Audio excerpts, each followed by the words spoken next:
اعوذ باللہ من الشیطان الرجیم، بسم اللہ الرحمن الرحیم۔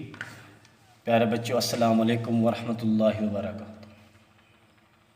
آج جو ہے ہم سورۃ الانفال کا تعارف پڑھیں گے۔ اس سورت کے 10 رکوع اور 75 آیات ہیں، اور یہ سورت جو ہے مدنی ہے اور مدینہ میں نازل ہوئی ہیں، اور اس سورت کے اندر غزوہ بدر کا جو ہے مکمل تفصیل کے ساتھ جو ہے وہ ذکر کیا گیا ہے۔ اب ہم جو ہے اس سورت کے اندر دیکھیں گے کہ اللہ تعالیٰ نے کون کون سے احکامات اور کون کون سی باتیں جو ہے ہمیں بتائی ہیں۔ سب سے پہلے جو ہے اللہ تبارک و تعالیٰ نے مال غنیمت کے بارے میں بتایا ہے۔ مال غنیمت کے بارے میں بتانے سے پہلے میں آپ کو اس سورت کا جو نام ہے انفال، اس کے بارے میں تھوڑا سا بتاؤں گا۔ انفال جو ہے وہ نفل کی جمع ہے۔ نفل کے جو ہے لغت کے اندر اس کے جو میننگ ہے وہ زہد حصے کو، زہد چیز کو کہا جاتا ہے، جو فرض حصے سے زہد چیز ہو، ٹھیک ہے، اس کو جو ہے وہ نفل کہا جاتا ہے۔ نفل کی جمع کیا ہے؟ انفال، اور انفال جو ہے وہ مال غنیمت کو کہتے ہیں۔ اب سب سے پہلے جو ہے مال غنیمت کی جو ہے تقسیم کے بارے میں جو ہے سوال کیا گیا، تو مال غنیمت کے بارے میں مستقل حکم آیا کہ 4 حصے جو ہے وہ مجاہدین کے ہوں گے، اور 1 حصہ اللہ اور اس کے رسول کا، بیواؤں کا، یتیموں کا اور مسکینوں کا ہوگا۔ اور اس کے بعد جو ہے مومن کی 5 صفات کا جو ہے وہ ذکر کیا گیا، اور اس کے بعد جو ہے بتایا گیا کہ ان کے رب کے ہاں ان کے لیے بہت بڑے درجات ہیں، بخشش ہے، مغفرت ہے۔ اور اس کے بعد بتایا گیا کہ 2 گروہوں میں سے ایک گروہ جو ہے وہ مسلمانوں کا ہوگا، یعنی مسلمانوں کے لیے مسخر کر دے گا اللہ تبارک و تعالیٰ، اور مسلمان جو ہے مدینہ سے بحر جو ہے لڑنے کے لیے نکلے۔ سب سے پہلے تو وہ ابو سفیان کا جو قافلہ ہے، جو 200 تجارتی اونٹوں پر جو ہے مشتمل تھا، شام سے آ رہا تھا مکہ کی طرف، پہلے تو مدینہ سے اس نیت سے نکلے کہ ہم اس قافلے پر جو ہے وہ حملہ کریں گے، لیکن بعد میں جو ہے ان کا مقابلہ جو ہے وہ ابو جہل کے گروہ سے ہو گیا، ابو جہل کے قافلے سے ہو گیا۔ ابو جہل کا قافلہ جو ہے وہ مکہ سے آ رہا تھا بدر کی طرف، اور ابو سفیان کا جو ہے قافلہ وہ شام سے آ رہا تھا مکہ کی طرف۔ اور جب ابو سفیان کا قافلہ آ رہا تھا، ابو سفیان کو خبر ملی تو اس نے راستہ تبدیل کیا، وہ اوپر سے جو ہے وہ نکل کر جو ہے وہ مکہ پہنچ گیا۔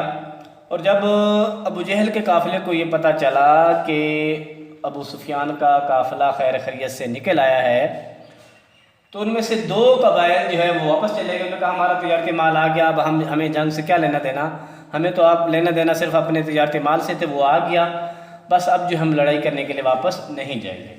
اس پر ابو جہل نے کہا کہ ہم بدر تک جاتے ہیں، وہاں میلہ لگتا ہے، 6-7 دن جو ہے ہم وہاں رہیں گے، اونٹ ذبح کریں گے، شرابیں پئیں گے، اور پھر جو ہے واپس آ جائیں گے۔ اس سے جو ہے عرب کے اندر ہمارا روب اور دبدبہ بڑھ جائے گا۔ تو لہٰذا سب لوگوں نے اس پر اتفاق کیا اور وہ بدر کی طرف چل نکلے۔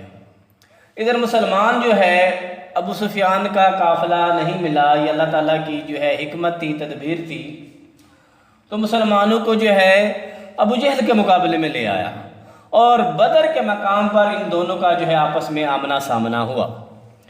ابو جہل پہلے پہنچ چکا تھا، اس نے پانی کے کنویں کے اوپر قبضہ کر لیا تھا، اور وہ اونچائی پر تھی اور ان کی جگہ پکی تھی، مسلمان گہرائی میں تھے اور نیچے ریت تھی۔ تو اللہ تبارک و تعالیٰ نے جو ہے احسان کیا، انعام کیا، بارش برسائی۔ بارش برسنے سے یہ ہوا کہ مسلمانوں کی جو کچی جگہ تھی وہ بارش برسنے سے پکی ہو گئی، اور پانی کی کمی بھی پوری کر لی مسلمانوں نے، اور کفار جو اونچائی کے اوپر تھے، جگہ ان کی پکی تھی، وہ کیچڑ میں تبدیل ہو گئی۔ اور اس بارش سے جو ہے مسلمان نہائے، پانی بھی جمع کیا، اور جب صبح اٹھے تو تازہ دم تھے۔ اور ابو جہل اپنے جو ہے ساتھیوں کے ساتھ بیٹھ کر جو ہے پہاڑی کی چوٹی کے اوپر دیکھتا ہے مسلمانوں کے لشکر کو کہتا ہے یہ تو تھوڑی سی تعداد میں ہے اور صبح ہم جو ہے ان کو پکڑ کر اپنی مرضی سے سزا دیں گے۔ اور جب صبح ہوئی، مسلمانوں نے اپنی صفیں ترتیب دی، کفار نے اپنی صفیں ترتیب دی، اور پہلے جو ہے آپ کو پتہ ہے جس طرح عرب کا دستور ہے، ایک ایک دو دو تین تین اور چار چار آپس میں جو ہے لڑائی ہوتی ہے، اور اس کے بعد پھر گھمسان کی جو ہے وہ جنگ ہوتی ہے۔ تو حضور صلی اللہ علیہ وسلم صفیں ترتیب دی، خطبہ دیا، اور ایک مٹھی کنکری کو اٹھا کر جو ہے وہ کفار مکہ کی طرف پھینکی، اور وہ تمام کافروں کے آنکھوں بھر گئی۔ اب جنگ سے پہلے جو ہے مسلمانوں کی تعداد کم کر کے دکھائی، اور جنگ کے وقت جو ہے مسلمانوں کی تعداد ان کو زیادہ نظر آ رہی تھی، تو اس سے جو ہے ان کے حوصلے پست ہو گئے، اور مسلمانوں کو ان کی تعداد جو ہے وہ تھوڑی نظر آ رہی تھی اور اپنی تعداد زیادہ نظر آ رہی تھی، تو مسلمانوں کے حوصلے بڑھ گئے، اور جنگ ہوئی، اور اس جنگ کے اندر جو ہے اللہ تبارک و تعالیٰ نے مسلمانوں کو فتح عطا فرمائی۔ 70 کے قریب بڑے بڑے جو ہے ان کے جو سپہ سالار تھے، بڑے بڑے جنگجو تھے، وہ اس جنگ کے اندر مارے گئے، اور 70 کے قریب جو ہے وہ قیدی بن گئے۔ اس میں آپ کے جو ہے چچا جو ہے وہ بھی شامل تھے، جو بعد میں مسلمان ہو گئے تھے۔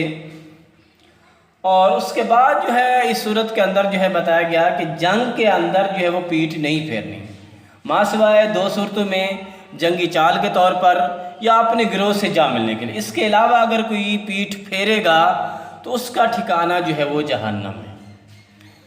اور اس کے بعد جو ہے اس صورت کے اندر جو ہے اللہ تبارک و تعالیٰ نے جو ہے بتایا گیا کہ فتنے سے بچو۔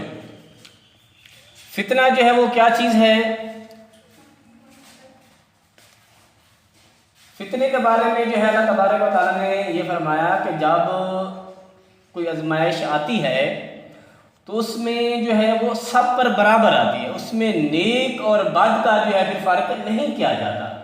اور اس کے بعد جو ہے ساتھ ہی اللہ تبارک و تعالیٰ نے فرمایا کہ مال اور اولاد جو ہے یہ بہت بڑا جو ہے فتنہ ہے، آزمائش ہے، یہ بات جو ہے بھی بتائی گئی۔ اور اس کے بعد جو ہے اس صورت کے اندر جو ہے یہ بات بتائے گی کہ یہ جو شیطان تھا پہلے جو ہے ان کے حوصلے بڑھاتا رہا کہ میں تمہارے ساتھ ہوں۔ جب دونوں لشکر آمنے سامنے ہوا تو اس وقت یہ شیطان جو ہے میدان سے بھاگ نکلا اور کہا کہ انی اخاف اللہ، کہ میں اللہ سے ڈرتا ہوں، اور جو کچھ میں دیکھ رہا ہوں وہ تم نہیں دیکھ رہے۔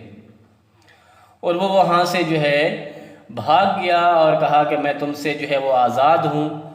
اور اس کے بعد جو ہے اس صورت کے اندر پھر جو ہے آخر میں پھر بتایا گیا کہ مومنین کے لیے درجے ہیں، مغفرت ہے رب کے ہاں، ان کے ہاں بہت بڑے جو ہے وہ درجات ہیں۔ تو یہ ساری چیزیں جو ہے اس سورہ انفال کے اندر جو ہے اللہ تبارک و تعالیٰ نے جو ہے وہ بتائی ہیں۔ یہ مختصر سا جو ہے تعارف جو ہے میں نے آپ کے سامنے پیش کیا۔ اگر کوئی آپ کے ذہن میں کوئی سوال ہو تو وہ مجھ سے جو ہے آپ ضرور پوچھیے، انشاءاللہ جو ہے میں اس کا جو ہے جواب دینے کی کوشش کروں گا۔ آج کا لیکچر بس اتنا ہی ہے، تو آپ اپنا جو ہے وہ خیال رکھیے۔